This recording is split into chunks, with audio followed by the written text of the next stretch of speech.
Botol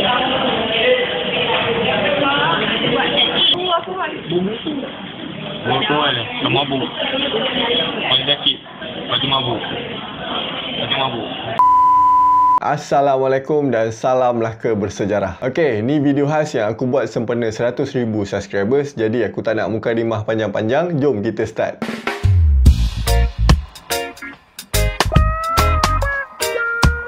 Aku lahir dekat Hospital Besar Melaka pada bulan Julai tahun 1993. Tarikh lahir tu aku memang tak nak share, aku cuma boleh bagi hint je. Zodiak aku Cancer, so korang pandai-pandai lah cari.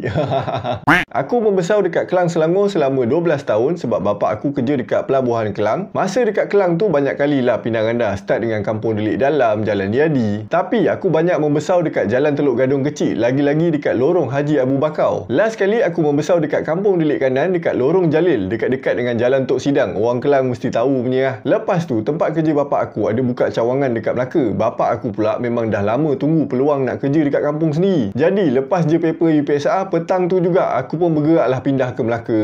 Dan aku habiskan masa remaja aku sampailah aku dewasa, sampailah tahun 2020 dekat Taman Cheng Jaya. Bila bapak aku dah tak kerja, bapak aku buatlah rumah dekat kampung asal bapak aku, Bemban. Jadi aku menetap dekat sini sekarang. Aku sebenarnya dah tak ingat nama tadika aku, tapi dekat Kelang lah yang aku ingat tadika tu warna hijau je.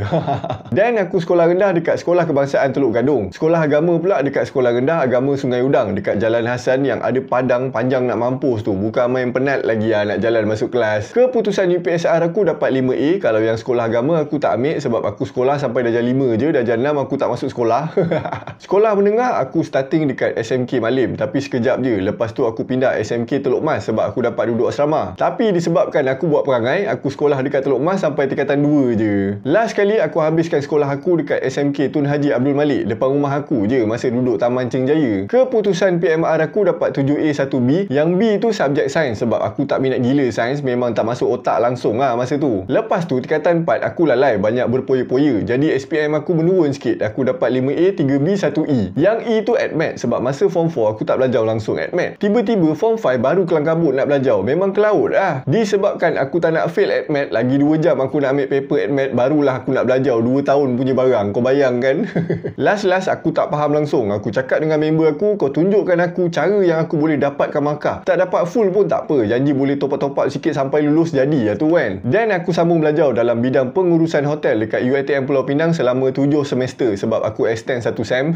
Sebenarnya aku berharap dapat masuk Meskom atau Art and Design dekat UiTM Lendu, tapi harap dua-dua tak dapat. Dekat UiTM aku lagi banyak fokus pada aktiviti event dengan persatuan sebab masa semester 3 aku dilantik jadi presiden persatuan fakulti aku. Secara ringkasnya aku boleh katakan 90% masa aku habis dekat aktiviti persatuan. 10% je yang aku belajar. Tapi walaupun aku malas, aku pernah dapat anugerah dekan 2 kali tau. Itu pun masa semester 2 dengan semester 3 je lah. Lepas tu habis jahanam. So aku grad dengan CGPA 3.16. Okey lah, masih 3 pointer kan. Anyway, aku bagi tahu keputusan CGPA aku semua bukan sebab aku nak belagak. Aku memang nak cerita detail sebab lepas ni kalau ada yang tanya lagi, aku akan bagi link video ni terus. So kau dengarlah sendiri apa yang kau nak tahu. Okay, nama Jack ni aku dapat masa aku form 1, masa aku duduk asrama disebabkan ada benda tak baik yang aku buat. And then aku guna nama Ronald Jack sebab aku nampak tirai projektor dekat sekolah aku jenama Ronald Jack. Lepas habis UiTM, aku rasa nak jadikan nama aku ni sebagai jenama untuk apa-apa bisnes aku yang akan datang. Tapi tak boleh nak guna nama Ronald Jack sebab nama tu dah register as nama company international kot. Memang kacau copyright lah. Ada satu masa ni aku layan Band of Brothers, drama series Perang Dunia Kedua berdasarkan kisah benar askar US. Dalam drama tu ada satu watak ni, nama dia Richard Davis Winters. Dia ni kira satu orang yang dihormati lah disebabkan leadership dia dengan cara dia jaga anak-anak buah dia. Daripada dia pangkat lieutenant sampai dah jadi major, dia jaga anak-anak buah dia memang baik gila. Kalau korang pernah tengok Band of Brothers, korang akan tahulah Winters ni hebat macam mana. Jadi aku impress dengan watak dia. Jadi aku ambil last name dia untuk jadikan last name aku. Jadilah Jack Winters. Lagi satu, sebelum tu aku nak guna nama Jack Frost tapi nampak tak ori. So winter dengan frost ni dua-dua berkaitan dengan musim sejuk. So aku gunalah Winters. Untuk tambahan, bila tulis nama penuh aku tulis Jack D. Winters. D tu aku ambil daripada nama Monkey D. Luffy dalam cerita One Piece. Aku nak ambil aura Will of D tu. Masa zaman sekolah aku pernah kerja dekat kedai kasut bata, catering, Pizza Hut, mesin rumput, kedai Prabu cabut and banyak lagi lah kerja part time. Lepas SPM, aku kerja dekat bengkel kereta dekat Taman Merdeka, tapi bengkel tu dah tak ada dah sekarang. Dan aku pernah kerja dekat hotel, fast food restaurant macam Big Apple dengan Ayam Mas. Lepas tu aku berniaga. First aku berniaga baju brand sendiri, Melaka Native dengan Andre Rosca, tapi dua-dua terkubur. Seterusnya aku berniaga steamboat dekat Taman Seri Tanjung Minyak, berniaga aiskrim dekat Dataran 1 Malaysia Kelebang, berniaga sarapan pagi dekat depan kilang Infinite, dan berniaga western food dekat restoran Ilham Tom Yam. Last kali aku berniaga dekat kedai majlis depan Infinite, dekat-dekat dengan traffic light yang ada kedai 4 biji je tu. So aku rasa itu je lah kot background pasal aku, tak ada apa yang menarik pun. Lagipun kalau nak cerita betul-betul step by step, memang bahagian ni je dah 1 jam. So cukup lah sampai sini je.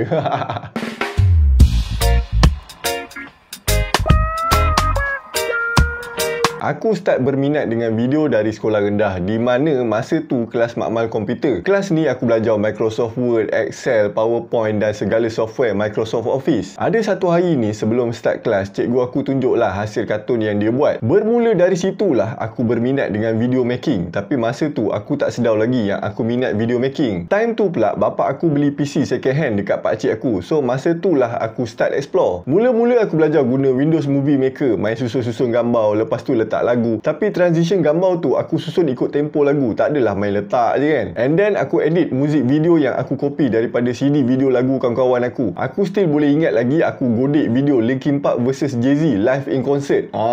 Dalam pada tu aku ni suka baca novel, terutamanya novel penyiasatan. Aku ingat lagi novel pertama aku Misteri Jam Menjerit. Dan aku juga seorang peminat movie. Aku akan tengok semua movie yang menarik perhatian aku, tak kisahlah crime ke, fantasi ke, sci-fi ke, action ke. Apa yang tayang dekat TV3 hari Jumaat malam dengan TV2 Sabtu malam, aku akan tengok. Tapi dulu kalau tengok movie dekat TV3, paling menyampah kalau cerita tu bersambung lepas nightline kan.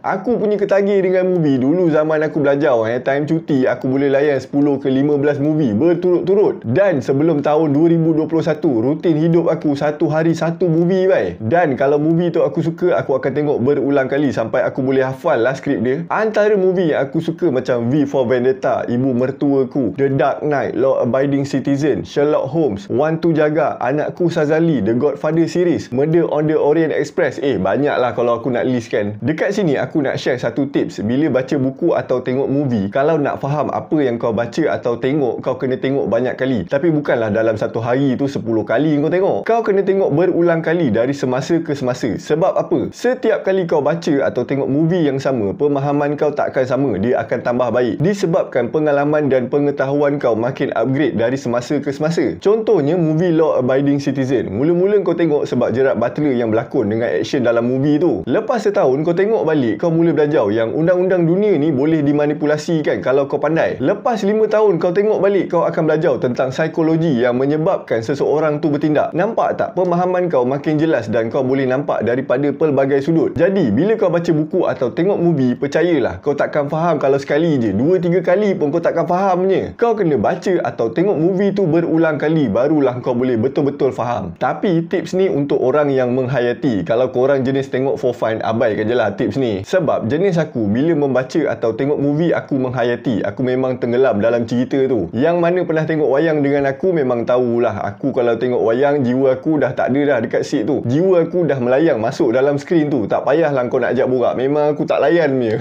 Okey, balik pada cerita aku. Disebabkan aku peminat movie dan novel, aku jadi mudah nak menulis karangan. Ni pun satu hal juga. Bila aku menulis karangan pun, aku boleh hanyut, kau tahu tak? Di mana kalau exam, karangan kena tulis 350 patah perkataan kan. Orang lain buat dalam 3 muka surat je, dah cukup perkataan, dia orang terus stop. Tapi aku tak, aku hanyut. Kadang-kadang aku dah tulis 5 muka surat, itu pun belum penutup lagi. So dulu, aku selalu kena marah dengan cikgu aku sebab tulis panjang sangat sampai masa dah habis, aku tak habis tulis lagi. Dia bukan apa tau, aku rasa syok menulis sebab kau boleh sampaikan cerita kau dengan bebas, mengikut imajinasi kau. Bak kata pepatah Mak Saleh, your imagination is your limit.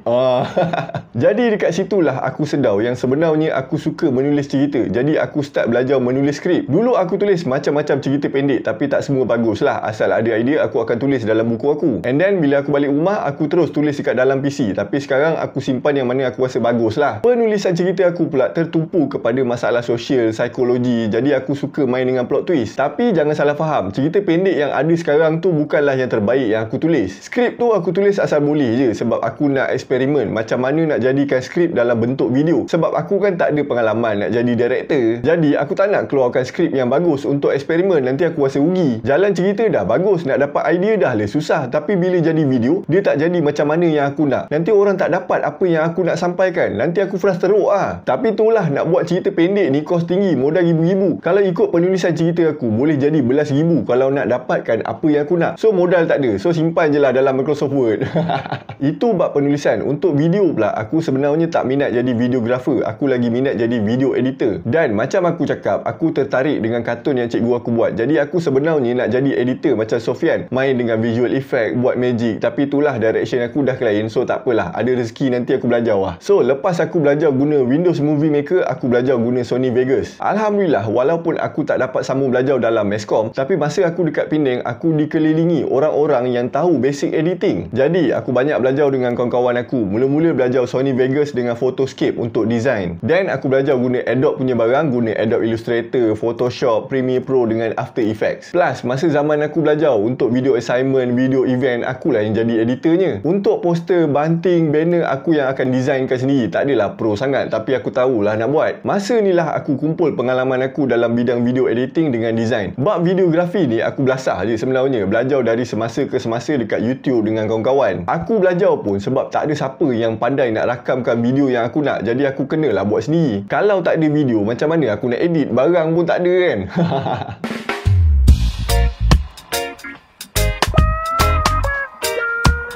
Untuk pengetahuan korang, berapa batang gigi aku dari depan sampailah belakang belah kanan ni sebenarnya tampal. Dalam tahun 2013, aku aksiden langgar bonggol. Aksiden yang paling bodoh aku pernah kena. Aku aksiden dekat satu jalan panjang yang connect Ceng Jaya, Ceng Perdana dengan Bertam Jaya. Masa tu, jalan tu ada dua je bonggol dekat sempang nak masuk jalan Ceng Perdana 1/11 tu. Aku tak tahu yang ada buat bonggol baru dekat depan padang jalan 1/5. Aku pun silap gak bawa motor tak pakai helmet. Lepas tu main handphone. Masa tu pakai Nokia Express Music 5130. Handphone Nokia lama, nak type mesej senang sebab kau dah tahu ABC dekat nombor 2, PQRS dekat nombor 7. Aku pula jenis hafal jalan, dekat mana bonggol, dekat mana lubang, dekat mana jalan berpasir. Jadi setahu aku tak ada bonggol dekat situ. Bonggol tu pula dia tak cat line kuning. Dalam masa yang sama, lampu jalan pun tak hidup. So sepanjang jalan tu gelap je. Tengah aku bawa motor dalam 70-80 macam tu, aku tengok handphone kejap. Tahu-tahu aku tengah terbang. Aku macam blur kejap tau, apa yang tengah berlaku kan. And then aku terjatuh, hempas muka dulu. Masa tu pun aku tak sedar yang gigi dengan bibir aku ni dah jahanam. Sebab masa tu aku macam menggelabah tau. Masa tu aku bawa motor bapak aku. Motor tu pula baru keluar sebulan. Aku bawa terus accident. Terus cuak lah aku. Aku terus angkat handphone, aku angkat sepihan yang pecah, aku angkat helmet, aku start motor jalan balik. Dan aku sampai je rumah, mak aku terus dah menggelabah sebab muka, tangan, kaki aku dah penuh dengan darah. Masa tu pula aku rasa macam nak pitam tau. Mata aku dah kabur. Aku terus masuk rumah, aku terus baring atas sofa. Lepas tu aku sedar-sedar je aku dekat hospital besar. Tapi aku macam tak boleh ingat. Aku tak sedar apa yang tengah berlaku and apa yang berlaku pada malam tu masa aku dekat hospital. Yang aku boleh ingat, masa dia jahit bibir aku tu, aku dapat rasa angin masuk dalam mulut aku tu laju je tau. Tapi aku still tak sedar lagi yang gigi aku dah jahanam. Esoknya aku kena pergi bahagian gigi. Barulah aku tahu yang gigi aku dekat belah kanan ni dah patah separuh. So kenalah tampal. Hasil daripada aksiden tu, tangan kanan lah ni berlubang, siku aku pun berlubang. Lepas tu dengan lutut aku pun berlubang sebab batu tar tu dah masuk dekat dalam ni. Beberapa tahun lepas tu, dalam tahun 2017, berlaku satu peristiwa masa adik kawan aku bertunang. Masa tu kawan aku suruh aku ambil gambar majlis tunang adik dia. So masa aku tengah ambil gambar tu, ada kawan adik dia yang dah tersiku mulut aku, kenalah gigi aku. Masa tu tengah huru-hara tau nak ambil gambar tu. Dah habis ambil gambar tu, aku pergilah makan. Masa tu aku ada makan buah apple yang sebiji tu, bukan yang dah potong-potong je. Lepas makan, aku lepaklah dekat motor nak isap rokok kan. Masa tu lah aku sedar yang bahagian gigi aku yang tampal ni dah hilang dah. Masa aku tarik tu, aku rasa angin laju je masuk dalam mulut aku tau. Aku tak tahulah aku dah tertelan ke apa gigi aku tu kan.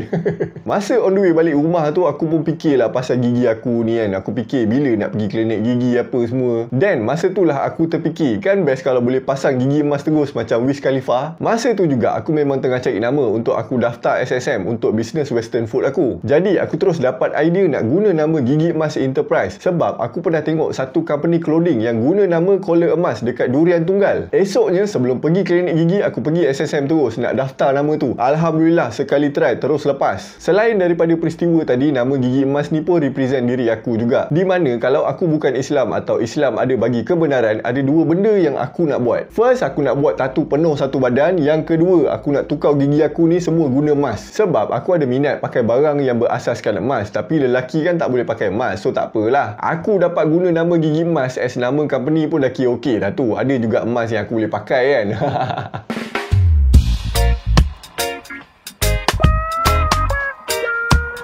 So, Gigi Emas ni bermula dengan F&B, di mana aku meniaga western food dekat restoran Ilham Tom Yam, and then dekat kedai majlis dekat depan kilang Infineon. Aku ada 4 cabang bisnes yang aku nak buat. F&B, media, event management dengan pakaian. Masa tu aku ingat nak fokus pada F&B dulu, baru buka cabang yang lain. Tapi masa tu aku dapat rasa yang bisnes aku kurang marketing. Aku tanya Insta famous, Facebook page yang famous masa tu, kalau nak buat iklan main ribu-ribu, aku mana ada modal. Dalam masa yang sama, masa tu ada birthday kawan aku rasanya. Aku ada record video majlis tu. Minggu depannya aku post lah video tu dekat Instagram aku. Barulah kawan-kawan aku ni tahu yang aku ni tahu edit video. Okay, kawan-kawan aku yang baru tahu ni, masa tu aku baru kawan dengan diorang. So diorang tak tahu lagi background aku masa tu macam mana. Aku pun baru tahu yang diorang ni minat berlakon sebab diorang selalu jadi extra dalam drama TV, filem, muzik video. Jadi diorang ni lah yang ajak aku untuk buat video sebab masa tu kan tengah famous Zuki, Alif Ifan, Syami Sazli, Kokom. Aku pun share dengan diorang idea-idea cerita aku, apa yang aku boleh buat, and aku bagi tahu diorang yang aku tak nak duduk depan kamera sebab aku tak minat and aku memang tak ada bakat. Diorang pun offer diri nak berlakon. Antara orangnya ialah Dak Arif. Janji aku yang rakam dengan edit. So aku pun setuju lah. Kebetulan pula masa tu kawan aku baru naik jadi manager kuku. Dia nak buat video iklan produk dia. Jadi aku decide untuk jalankan cabang media supaya aku ada platform untuk marketingkan bisnes-bisnes aku. First video yang Gigi Emas buat ialah iklan produk kuku, tapi videonya dah tak ada dah. Lepas tu kita orang start buat Vines, video-video pendek yang kelakar. Lama kelamaan aku kering idea sebab aku ni tak kelakar, aku tak pandai nak buat punchline. Selama ni pun aku dapat idea daripada kawan-kawan aku yang selalu lepak dekat kedai aku. Jadi bila diorang dah tak lepak, aku mati idea. Sampailah Dak Arif kenalkan aku dengan Mira. Masa ni Mira nak pergi audition di FKL, dan dia nak ajak buat filem pendek sebelum pergi audition sebab dia nak berlatih berlakon. Aku takut juga nak buat sebenarnya sebab aku tak pernah buat filem pendek, takut jadi video sampah je. Tapi aku buat juga sebab ni lah minat aku yang sebenarnya. Aku anggap kalau tak buat sekarang, bila lagi nak buat kan? Jadi aku pun buat lah, barai jugalah dengan tak tidurnya nak kejar deadline untuk submit video tu lagi. Tapi video aku tak menang pun, and sejujurnya aku rasa itulah video paling bodoh yang aku pernah buat. Bukan Mira atau Arif yang bodoh, tapi aku yang bodoh sebab masa tu aku tak tahu lagi macam mana nak direct, equipment pun tak cukup lagi. Tapi aku rasa seronok sebab aku dah ada pengalaman pertama, jadi aku plan nak buat lagi. So aku pun buatlah filem pendek kedua yang mana menjadi eksperimen aku seterusnya. Dan masa proses nak menghasilkan cerita ni lah aku belajar banyak benda dalam game video ni. Pasal payment, pasal copyright, pasal jadual syuting, pasal call time, semualah banyak hal lah yang jadi gaduh, masa muka, macam-macam lah. Sebab masa tu aku tak tahu, and selama ni aku buat video Vines ke apa ke, aku buat dengan kawan-kawan tak bayar pun, payung makan atau minum je. Itu pun kadang-kadang makan minum pun tak ada, just buat for fun je. Masa tu aku down jugalah, nak dekat 2 minggu, dan aku teruskan juga. Lepas tu baru aku susun dengan teratur, ada jadual, ada persetujuan payment dan sebagainya. Bila dah ada payment ni, aku anggap ini barang kena buat serius lah sebab aku yang kena keluar modal. Masa tu tahun 2018, kedai aku pun dah tak boleh go, sale dah tak boleh pusing, aku tutup kedai. Aku decide untuk fokus video 100%. Start daripada tu, aku terus fikir macam mana nak naikkan nama Gigi Emas ni. Aku pun buatlah Vines, iklan, game show, talk show. Sembang Kencang tu sebenarnya aku dah buat dari tahun 2019 lagi. Kira yang sekarang korang tengok ni dah versi ketiga dah. Dalam perjalanan Gigi Emas ni banyaklah yang aku belajar, pasal video, pasal tempat, pasal itu, pasal ini. Aku pernah lah juga diguna-gunakan oleh seorang YouTuber. Dulu dia famous, so aku ikutlah dia sebab aku nak belajar dengan dia kan. Tapi dalam beberapa bulan je aku stop sebab aku tak masuk dengan cara dia. Siapa tu aku tak boleh nak bagi tahulah, biarlah rahsia. Sampailah pertengahan tahun 2019, aku meeting dengan semua kawan-kawan Gigi Emas untuk brainstorm idea nak buat konten apa lagi sebab kita orang dah buat macam-macam, tak jadi-jadi juga.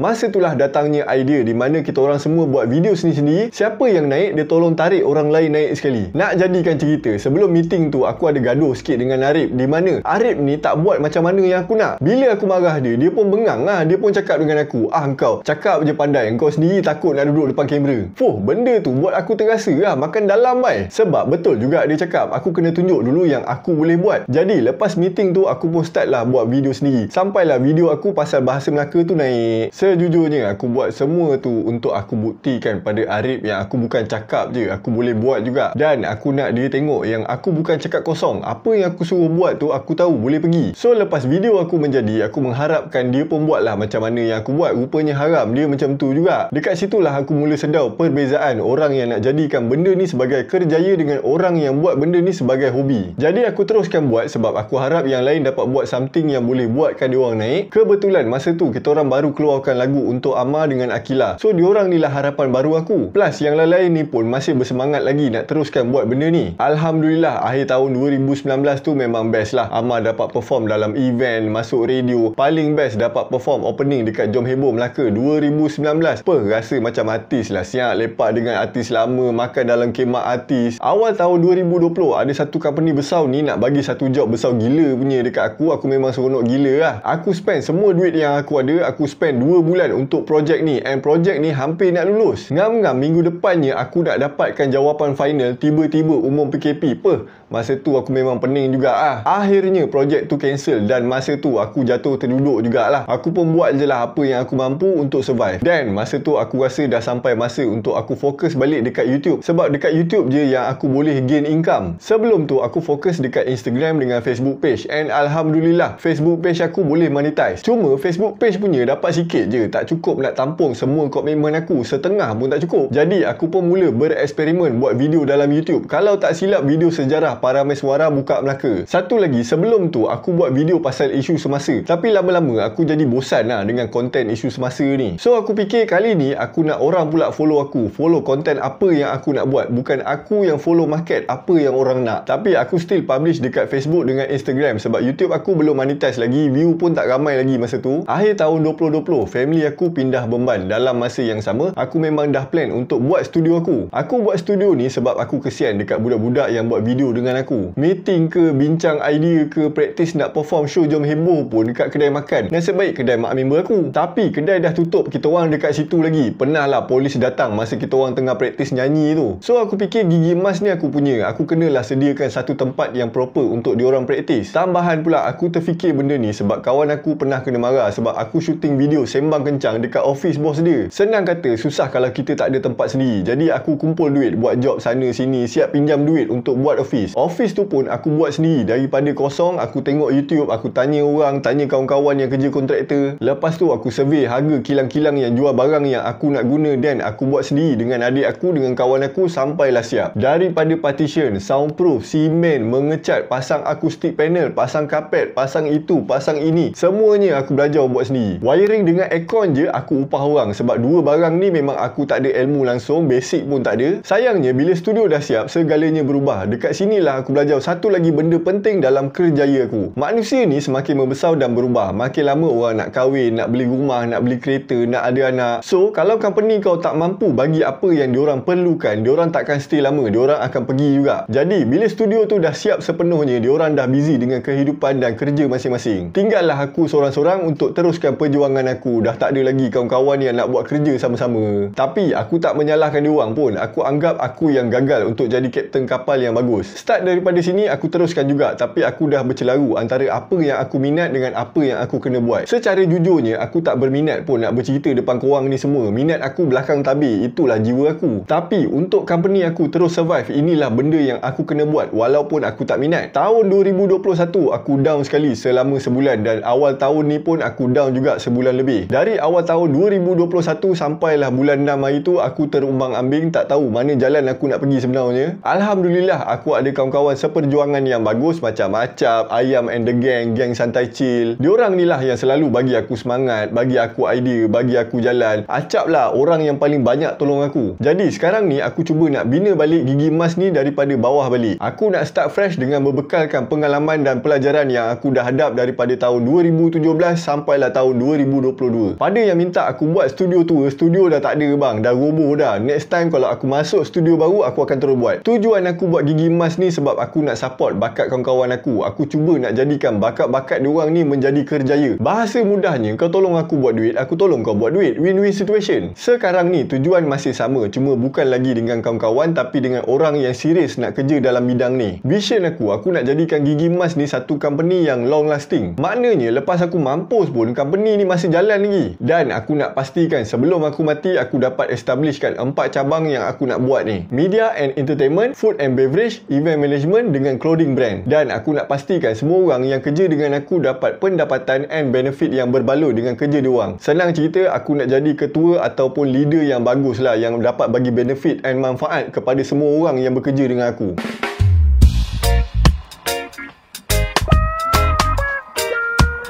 Benda ni aku dah banyak kali dah bagi tahu. Ada 3 sebab. Yang pertama, mata aku ada masalah silau yang sangat teruk, lagi-lagi terhadap lighting ni. Untuk pengetahuan korang, sebelum aku nak record bahagian ni, aku baru lepas kena migraine yang sangat teruk. Video kali ni kan panjang gila kan. So bahagian sebelum ni tadi bukan main lama. So aku terpaksa hadap lampu ni dengan lampu ni bukan main lama. So mata aku tak relax. So aku terus jatuh migraine lah. Yang kedua sebab aku insecure dengan muka aku yang hodoh ni. Dan yang paling penting, supaya bila aku dekat luar, orang tak kenal aku. Sebab sejujurnya aku tak suka pun dengan kehidupan orang famous ni. Macam aku cakap, aku buat sebab minat. And dari awal lagi aku tak nak duduk depan kamera pun. Aku nak duduk belakang tabir je. Tapi disebabkan nak buktikan pada kawan aku dan untuk naikkan company aku terpaksa lah buat semua ni. Aku tahu kalau dah masuk bidang ni, kena terimalah kehidupan yang macam ni kan. Jadi aku come out dengan image yang macam ni. Aku dapat idea image ni daripada Sia. Dia kan suka pakai wig besar, lepas tu nampak mulut je kan. Reason dia sama je macam aku.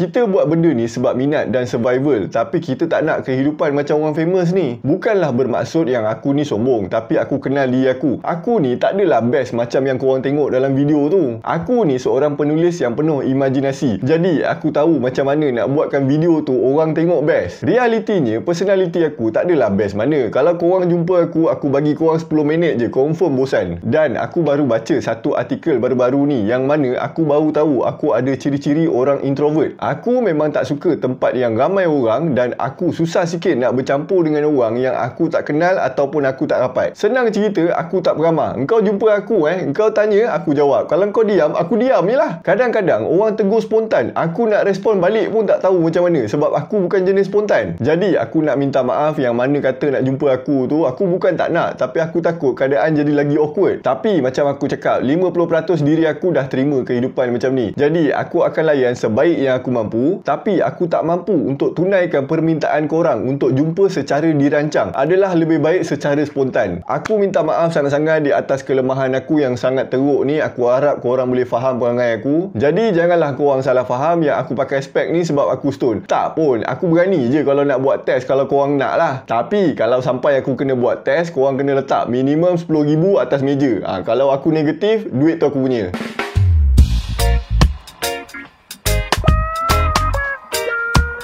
Masa mula-mula aku nak keluar dalam video, aku fikir mana arah tuju aku nak pergi. Aku ni orang yang memperjuangkan kepentingan ilmu. Jadi konten aku memang ke arah barang ilmiah dengan general knowledge. Sebab aku nak orang yang dengar aku bercerita, dia rasa ilmu ni menyeronokkan dan dia minat nak belajar. Dan kalau korang bijak dan betul-betul faham ilmu tu, setiap ilmu dalam dunia ni kita boleh implement dalam kehidupan seharian. Aku bagi contoh, dalam prinsip akaun kita ada imbangan duga. Dan ada 2 jenis kesalahan dalam imbangan duga ni. Yang pertama, kesalahan nampak, di mana bila kita dah buat last kali, bila jumlah tu tak sama, jadi tak imbang. So dekat situ kita tahu kita salah dan kita boleh cari balik dekat mana yang salah dan kita betulkan sampailah seimbang. Kesalahan kedua ialah kesalahan tak nampak, di mana bila kita buat nilai dia imbang tapi sebenarnya salah. Kesalahannya ialah bila kita salah letak nilai untuk kedua-dua akaun yang berkaitan, padahal nilai yang betulnya lain. Kesalahan ni yang kita paling takut sebab susah nak nampak kalau kita tak cek dengan teliti. Benda ni samalah dengan kehidupan. Kalau orang tu kena tangkap sebab mencuri, kita nampak kesalahan dia. Jadi kita tahu macam mana nak betulkan dia, nak didik dia, jadi dia boleh bertaubat dan betulkan kesalahan dia. Tapi yang paling kita takut, orang yang rasa dia buat semua benda betul, tapi sebenarnya ada kesalahan yang dia tak nampak. Contohnya, kita rasa kita pergi kerja dengan betul, rupanya ada kesalahan di mana kita banyak mengulau. Adakah gaji kita terima tu berpatutan dengan kerja yang kita buat? Adakah gaji tu berkat?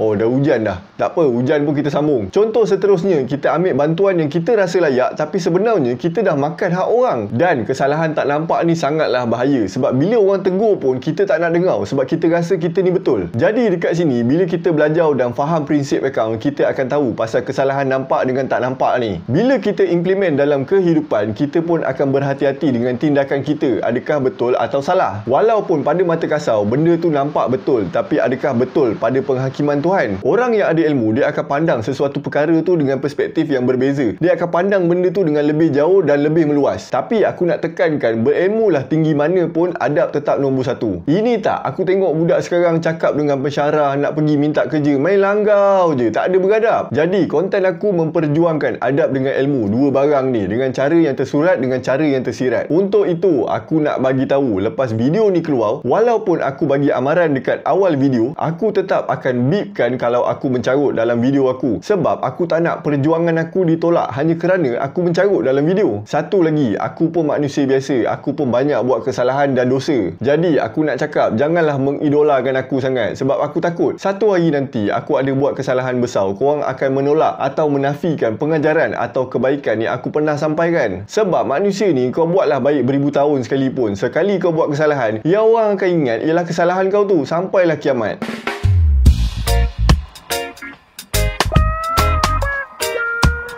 Lagu yang aku letak setiap kali video aku habis tu ialah lagu tema Gigi Emas yang dicipta oleh Brother Lutfi Ahmad. Lagu tu memang original ciptaan dia, tapi ada pengaruh daripada A7X dengan lagu-lagu blues. Actually lagu tu pendek je, tapi mungkin kita orang akan buat versi yang panjang je. So nantikan muzik video daripada kita orang nanti.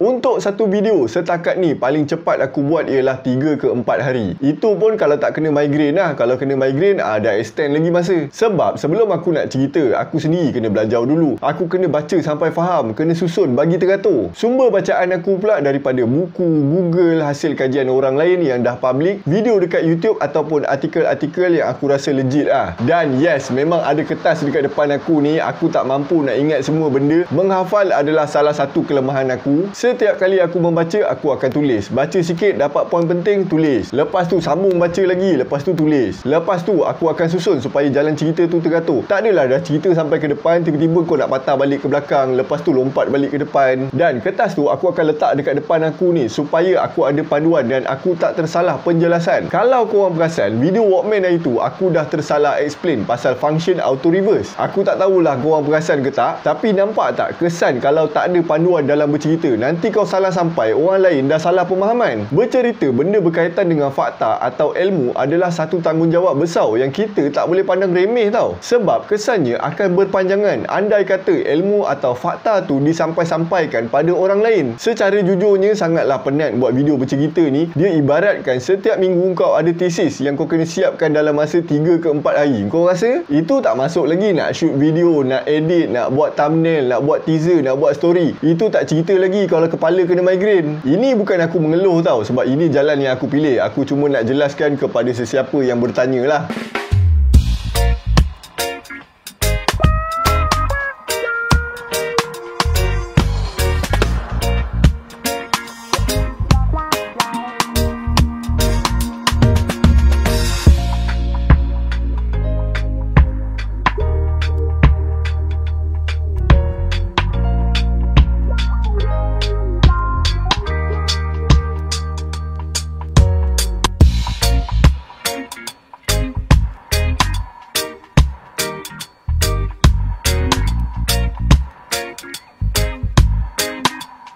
Jadi inilah dia silver play button daripada YouTube untuk pencapaian 100,000 subscribers. Kepada sesiapa yang tak tahu, Gigi Emas ENT tu kalau dalam YouTube bermaksud Gigi Emas Entertainment. Kalau selain daripada video, dia akan jadi Gigi Emas Enterprise. Sebab tu aku tulis Gigi Emas ENT. Aku tak tulis penuh sebab dia ada dua maksud. Aku nak ucapkan terima kasih yang tak terhingga kepada semua subscribers aku daripada awal sampailah yang paling baru. Terima kasih sebab tengok video-video aku. Tolong tekan like, lepas tu bagi komen-komen yang membina. Aku minta korang doakan aku dapat kumpulkan balik tim talent dengan tim belakang tabir supaya aku boleh banyakkan lagi dan pelbagaikan lagi konten-konten yang menarik dan berkualiti. Dan aku berharap 5 tahun yang akan datang Gigi Emas akan mampu jadi production yang boleh produce drama ataupun filem. Kalau boleh lah. Aku juga berharap yang korang semua dapat support talent-talent lain yang akan muncul dalam YouTube channel ni di masa yang akan datang. Sebab video-video yang keluar semuanya hasil daripada aku, walaupun bukan aku yang duduk dekat depan kamera.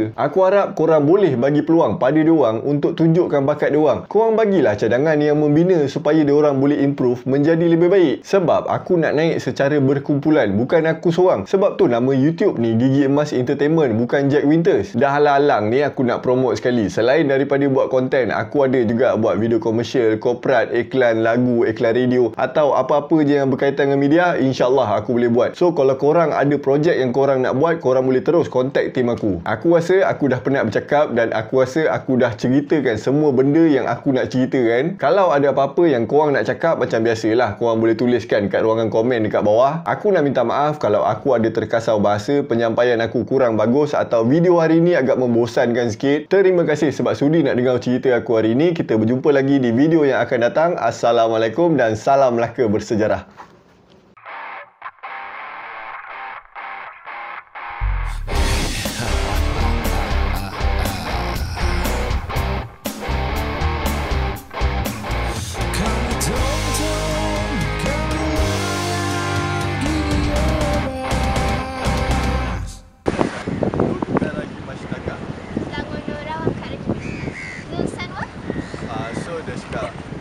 Watashi wa Melaka no Chikara kimashita.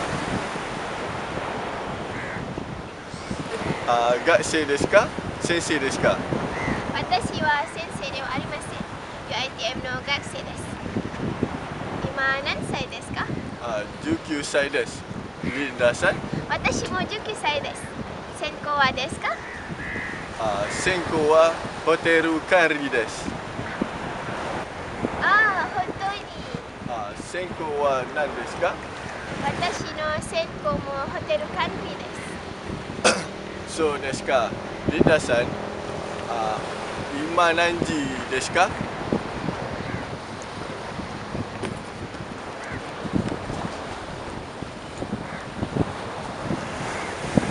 ちょうど午後6時。何は？ちょっと待ってください。Jadi aku rasa korang dah tahu kenapa aku tak nak berlakon. Video tu daripada video assignment bahasa Jepun tahun 2013. Daripada video tu lah aku tahu yang aku tak ada bakat berlakon. Apalah yang aku buat kan, yang bukan-bukan.